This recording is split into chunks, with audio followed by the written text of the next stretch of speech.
this isn't the ECU team of years past, especially with this D coordinator. Could you just go into a little detail about the challenges you have getting to face the Pirates this upcoming weekend? Well, they're coming off a big win, you know what I mean? So it's a huge win on the road against South Florida. You know, so they're coming with a lot of momentum. Their defensive coordinator knows option football has been around it. I mean, so is Coach Houston, you know, and so they got guys on their defensive side of the ball. There's no option football. So I guess from our defensive side of it there, we're going to play offense that has a quarterback that's playing well with some confidence, a returner. He's got weapons, you know, to throw the ball, run the ball. They're played pretty well last week up front. You know, they're able to run the ball. They're able to protect him. And defensively, you know, we got going against a defensive coordinator and a head coach that no option football. So, you know, those are going to be definitely challenges for us. Thank you. Gary Lambert, NavySports.com. Hey, Kenny. Gary. Doing a piece on CJ, and when you go back over his previous 2 years, as he's had an obvious impact in your varsity program, you know, blocking, big plays, timely plays, can you just begin to sort of encapsulate his impact, what he means to that program? Yeah, he's probably been one of the most consistent football players on our team ever since he broke into some playing time. I think actually SMU a couple years ago when we went there was one of his first games they played, and he played really well. That's kind of when it caught everybody's eyes. He's always been a smart kid. He's very quiet. He's a very thoughtful kid, a young man, but he's a really, really smart football player. One of the smartest football players I believe that we've had at any position. I'll share one story that I think kind of encapsulate CJ. So he didn't practice much the Army weeks going up to Army week, the last game we played. And, you know, we were preparing for a stunt, but he hadn't seen it live. He didn't see it, you know, wasn't able to do it, block that live all week, you know, because he was injured, and didn't practice much. But we played him because of his experience and how valuable he was. So it was actually it was Malcolm's long touchdown run, the first one down the sidelines. So he kind of came and he saw the blitz coming, and you didn't even, you know, you're kind of yelling, thinking, oh, look out, it's coming. And he didn't even give any indication or signal to the defense that he saw the corner coming. But at the last second, he cut him, you know, blocked him, and was able to spring us for a long run. And we were all like saying, man, thank goodness that was CJ. Because it's hard enough just to see it, because it's a very well-disguised blitz. But he didn't get any reps at it live leading up to the game. But he saw it in the game and was able to execute it in the biggest game, in the crunch situation. But that's CJ. Picked it up without any fanfare. I mean, everybody's, you know, celebrating Malcolm's run. But if CJ doesn't get that block, that play the play doesn't work. And so he's made a lot of big plays, obviously, with the ball in his hands over the years. But he's made a ton of plays, too, with the ball not in his hands. Yeah, when you think of him, you think of those few times he gets a touch, whether it's, you know, an incredible catch like Air Force, and there's been a few others, or just making a play in space as a runner, getting open, you know, and getting that first down for you. But last week, last week, 30-14. And everybody knows, though, that A-backs don't play if they don't block at Navy. And so there are a lot of tough guys that are 5'8", 5'9", 10, whatever, playing that position. But are they – the way he just really enjoys getting out there and exploding into somebody that's probably big enough to, you know, beat him up on the street. But talk about that. Like, they're not all quite like that, are they? Well, most of the guys are tough young men. Yeah. Because you got to be a tough guy at that size to play Division I football. And what we ask those guys to do, I mean, you're blocking interior linemen, linebackers. A lot of times if you're that side, you're on the perimeter, you're a slot receiver. What we asked them to do, they're in the box. But the thing that I appreciate about CJ, he's probably, like I said, one of the smartest football players that I've been around. He may not say much, but he's taking in everything. I mean, he's like a sponge. You can just tell that when he plays that he does well in listening to all the coach to pays, coaching points. So he knows what's going on, but he's also able to operate, on the field. So one of the best slot backs we've had. Probably one of the most complete slot backs that we had. He's a great receiver, can run with the ball. He's smart, can block. He's tough.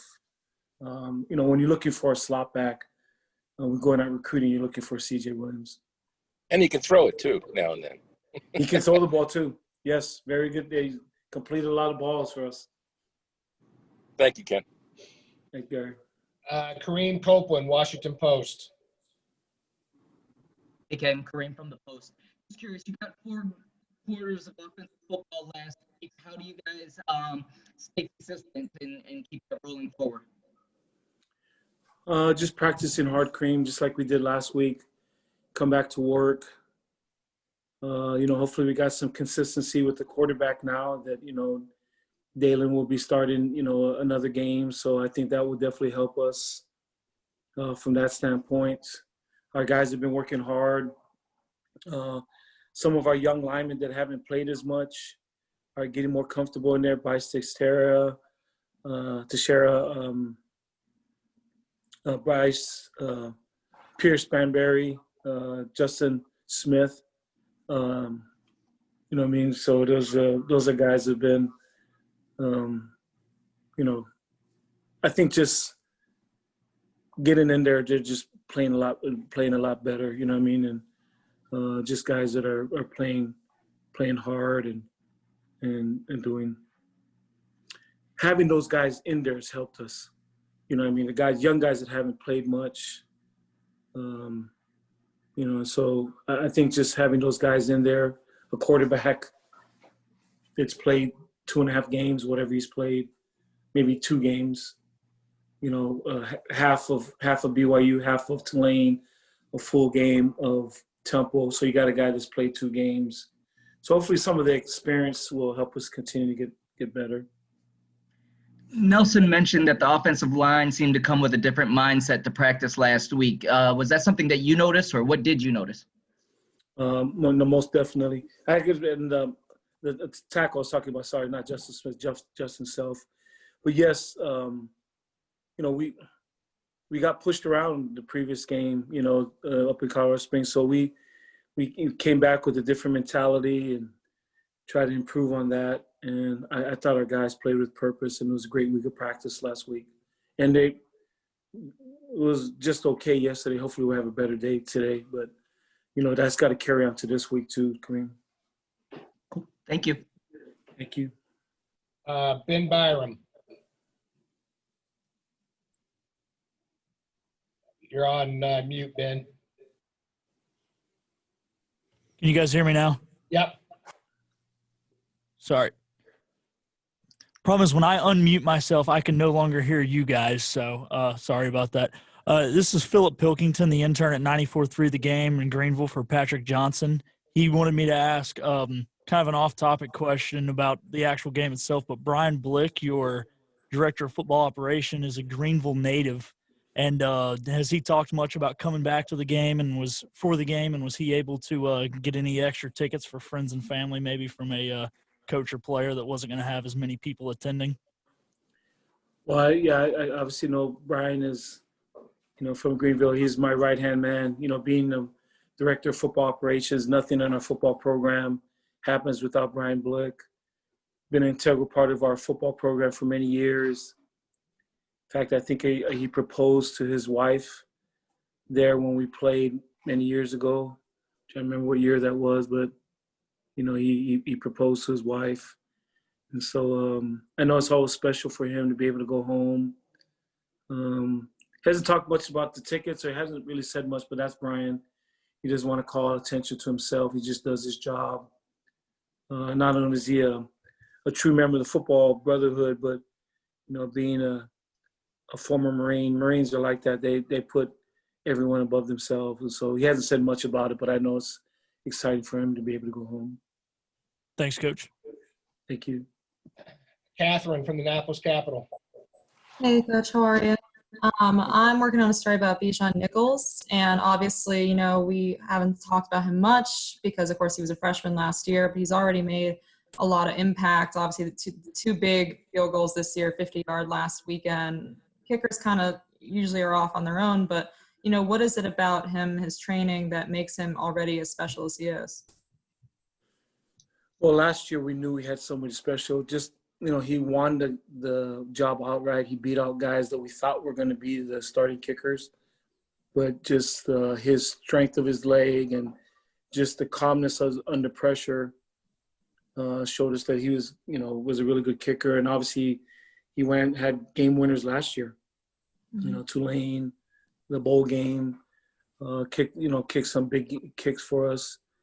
And he's won some big games for us this year, as you said. And so he's earned the right to tell me when we kick or not. You know, so we adjust our practice schedule off him. So normally we'll go one period less. We normally do field goal block at the end, field goal and field goal block at the end. But I don't know anything about kicking. I just know if they tell me their leg's sore or whatever, like, hey, if your leg's sore, brother, we won't kick today. You know, I want to make sure you can kick a 50-yarder in the wind. And so, I normally come before practice. The specialists are normally out there early, stretching, and he either gives me a thumbs up or thumbs down, and that determines whether we're going to do our field goals that day. But in all my years of coaching, there's been no player that's determined that. But he's earned that right. Has there ever been a player, beyond kicker that has kind of earned this level of maturity and, sway in practice? Not this early, Catherine. I've just been impressed with him. He doesn't get rattled. You know what I mean? He's just the guy he's so calm. You know what I mean? And he's got a big leg. And, there's a lot of guys that can kick when the pressure's not on, but he's kicked so many game-winning kicks under pressure. I mean, he's been amazing. Thanks. Thank you. Scott Wyckoff, WBAL. Hey, Coach. Scott Wyckoff, WBAL Radio in Baltimore. What's impressed you the most about Terrell Adams making the transition so late this season from safety to linebacker and being able to step in as a starter when you needed him so badly? His work ethic. I mean, he and his brother, he has a twin brother on our team, Josh, and those two guys, I mean, they are machines. I mean, they come from great parents, they come from a great family. But he's just a hard worker. Always got a smile on his face. I mean, he's a kid that, you can yell at and coach hard. He just says, yes, sir, and just keeps running. I mean, you wish everybody was like Josh and, and Terrell. Both of their brothers are the same. But for Terrell, I've just been impressed to move to the linebacker position. I mean, you're playing in the box against guys, almost 100 pounds heavier than him. So you got to be a tough sucker, man. And you got to be a tough dude, and that's him. I mean, Terrell Adams and his brother Josh. And I know you asked about Terrell, but it's hard to talk about Terrell without talking about Josh because it's kind of cool to see two twins. They come up every day and they chest bump each other, and they come out to practice. I'm like, you guys act like it's the first time you've seen each other. Or they stretch right next to each other. It's really cool to see twin brothers, like, can't you guys stretch on different sides of the field? And they just kind of laugh, but he's an awesome young man. Thanks a lot, Coach. Just a reminder, if you have a question, chat question or type question in the chat function. Bill Wagner. Hey, Kenny. I talked to Paul Johnson today, and he was very complimentary of the job you've done at Navy and was proud of you. Can you just talk about what Paul has meant to your career? I mean, when in a milestone like 100 wins, I'm sure you think about the guy that dragged you into this whole mess. I wouldn't be here if it wasn't for him. I mean, he's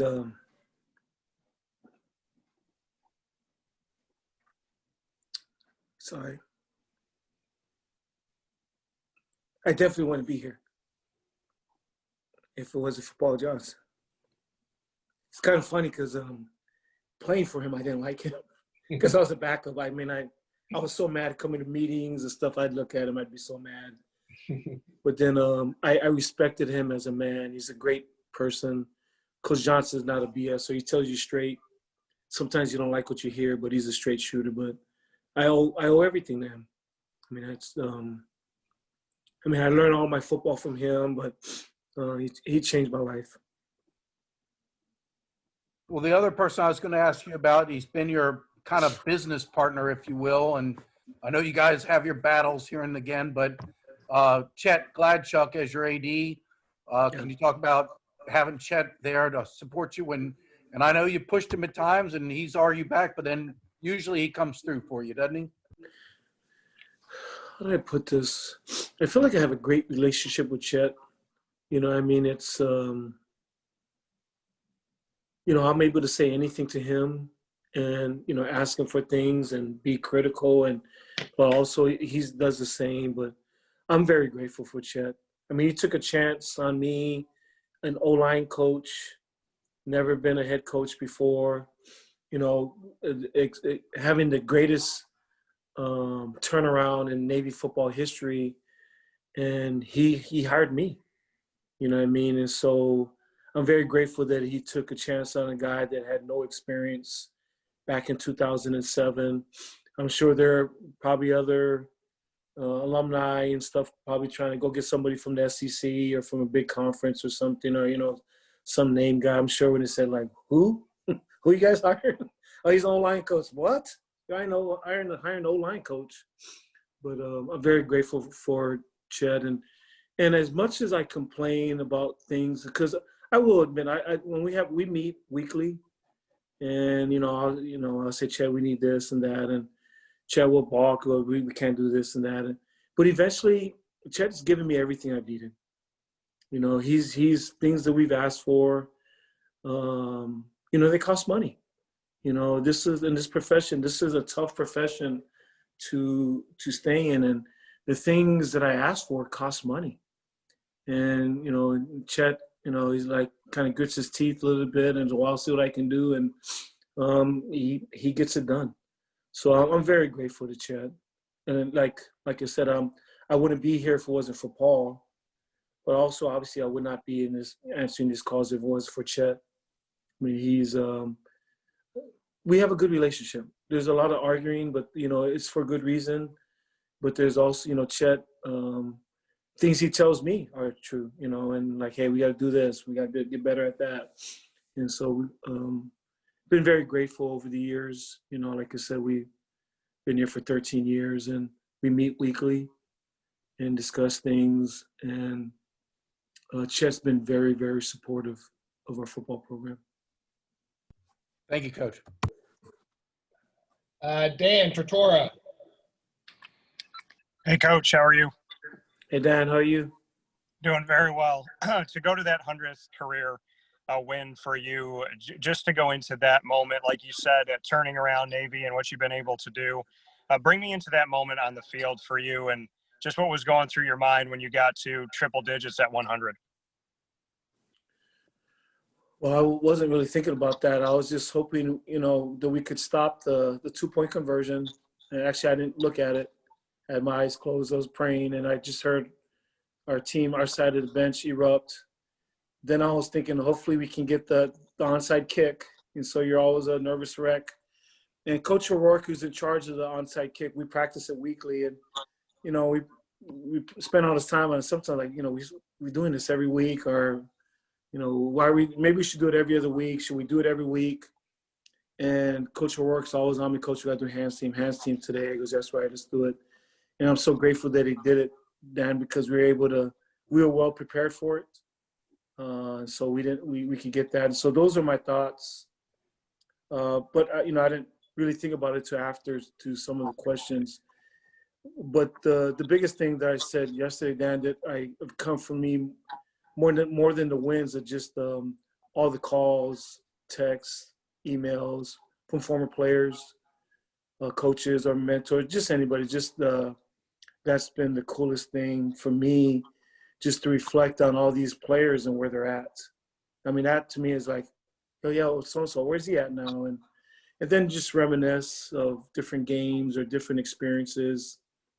It makes you realize in this profession, you try to win because it's the only way that you can stay in it. If you don't win, you get fired. I mean, it's just the truth.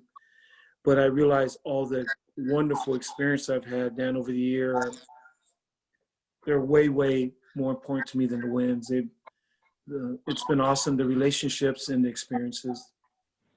And when you look at, to do it for any team, you did it for Navy, you did it for something a lot bigger than just football. And you and I have spoken about that before. There has to be students, there has to be athletes, but there has to serve their country.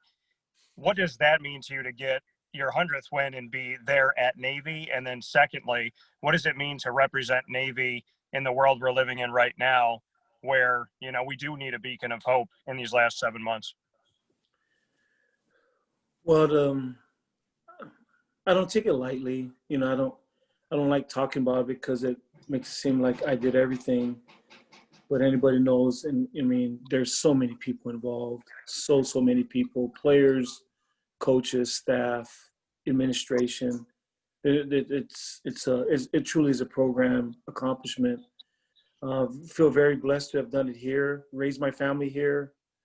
My son's back here working on the staff, and he went to school here, went to elementary school here, went to middle school, Severn River, and Asbury preschool, and Bodnick high school. And so this has been my home. To be able to do it at the school has been awesome. And to be at a school that people go on to serve your country after, it makes it even more special. And like I said, that was probably the coolest thing to hear from guys that are in different places and what they're doing. And they're like, wow, that's really cool that these guys are out there serving our country. They're doing well. A lot of them have gotten out. And those guys that have gotten out are living around the country, and they're all doing well too. And those are the things I would say that any coach would say that. Just your former players, the people they become, those are really your true wins. Those are your true victories. To see the young men, who they become in life, fathers, husbands, productive citizens in our country. It makes it special being here, Dan, with all that. And then lastly, just to kind of switch gears a little bit, in Hawaii, just seeing the recruitment, I know that you have eyes and ears down there, but teams around the country are doing that. Some teams that typically don't recruit there are reaching out there now. What does that mean to you, the talent that's there and your connection, obviously, to the island, and what that means for college football and for professional football, that there is that bridge and that more people are starting to notice it? Well, football has always been a big deal in the islands. I mean, they love football. High school football is huge. Youth football is huge. Obviously got the University of Hawaii there. So it's really cool that guys can be able to branch out. They're not just on the West Coast now at Pac-12 schools. They've branched out throughout the country. Guys are doing well all over. So it's really cool to see that, and hopefully that continues. Thanks, Coach, and congratulations on everything. You deserve it. Thanks, Dan. What is it that's clicking right now with Navy's running game that's working so well? I really just think it's the offensive line there. They blocked really well last game, and we hope to continue that. What makes them such good run blockers each and every year, but especially this group that you have now, that they've come together to open up those big holes for you? I would probably have to say pad level and grit. There's some great guys that work real hard. How important is it to have the stability now at quarterback with Dalen that you've had the last few weeks? It's great for me because Dalen's actually like my best friend on the team. So we're kind of connected off the field as well. It makes it a lot easier. Get a little mesh in, talk about the plays and stuff in our free time. Of course, as a fullback, you always, like last week, want to break the big runs and get into the end zone. But for your best friend, Dalen, when he's dropping back to pass, you have the added responsibilities of pass blocking. What's that like to be blocking some of these big linebackers that are maybe blitzing? It's definitely a challenge, but as a fullback, we're taught to cut them down if they're coming like straight off the edge because we're not able to build up that much momentum. So just kind of cut them down.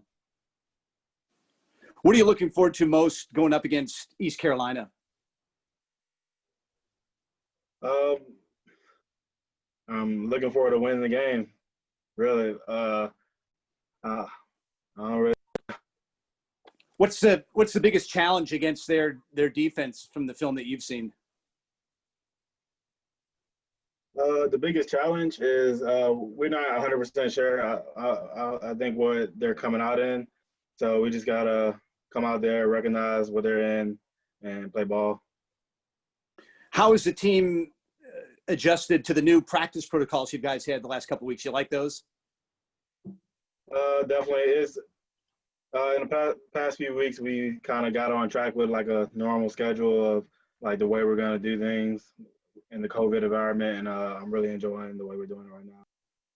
We've talked to you guys about the challenges on the field with the COVID-19 protocols. What's been the biggest challenge on campus as a member of the Brigade of Midshipmen for you, with it being so different this year? I would say the biggest challenge is online classes. It's real easy to get distracted while you're online or in your room or something like that. And staying focused is it's a pretty big challenge when you have your phone next to you or, guys in a room or something like that. Well, we appreciate you focusing in each week with us, joining us online. Good luck against East Carolina. Thank you. Kareem Copeland, Washington Post. What's up? Make sure you unmute yourself, Kareem. I have unmuted. Hey, can you hear me now? Yeah, all good. Okay. I was just curious, you guys have dealt with so much, those first couple weeks. What was the feel out there as the run game really kind of got going this last game? What was the feel on the field? I didn't hear the last part of that question. Yeah, you broke up, Kareem. Sorry. I'm trying to find out. I was just asking, what was that feel like after all of the things that you guys have had to face these first, 3-4 weeks when the run game finally got going? What was that feel like out there? Honestly, it felt great. Felt really good for our linemen. They did a great job out there and like getting the ball and seeing wide open holes is always a great feeling. I just want to carry that into the next remaining game. And that's what I was going to follow up with. You said, when the offensive line is going, you guys are going. How do you guys get that consistency? What's the key to consistency moving forward? I think the key, last week we had a really great practices.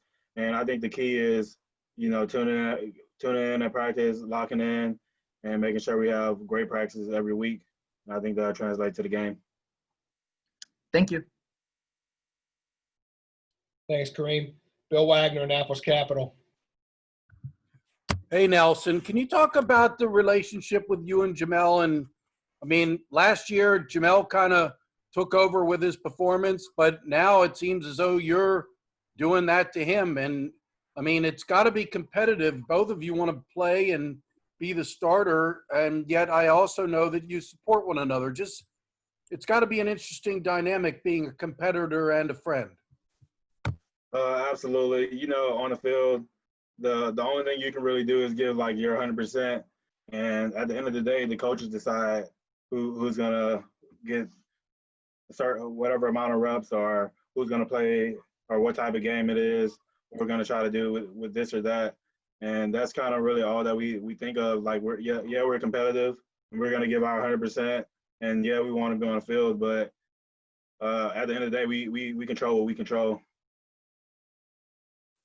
And obviously, I think Jason McDonald and Coach Niumatalolo both said that at this point, it's kind of whoever has the hot hand. The plan going into each game is equal reps, but if one guy is rolling like you were on Saturday, you may get a little more reps. Is that something you guys can handle? Is it kind of an unknown? Just knowing that if you get going, you may carry more of the load?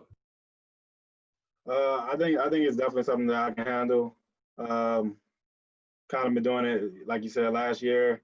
If they decide to play me a little bit more that game, great. If they decided that Jamel was the best way to go, that's also good.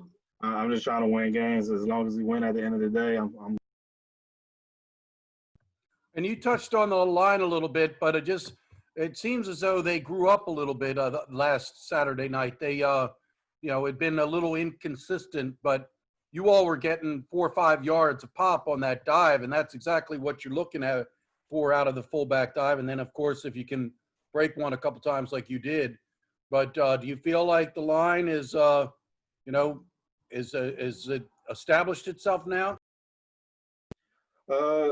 Yeah, but they still have to come to work every day. I think last week, like I said, during practice, they came with a different mindset and really put in the work. As long as we do that every week, I think it'll translate to the game. All right, that's good for me for now. Thank you. Phil Bergman from NavySports.com. Nelson, just a quick question. Heading down to ECU, just what are your guys' thoughts on the game? How are you guys preparing for ECU? And you have the chance to start conference play 3-0. You ready for this potential challenge this Saturday? We're looking at ECU pretty much just like every other game. Like could be the last game we play. So it's the most important game this week. It's the most important game today, and that's kind of just how we look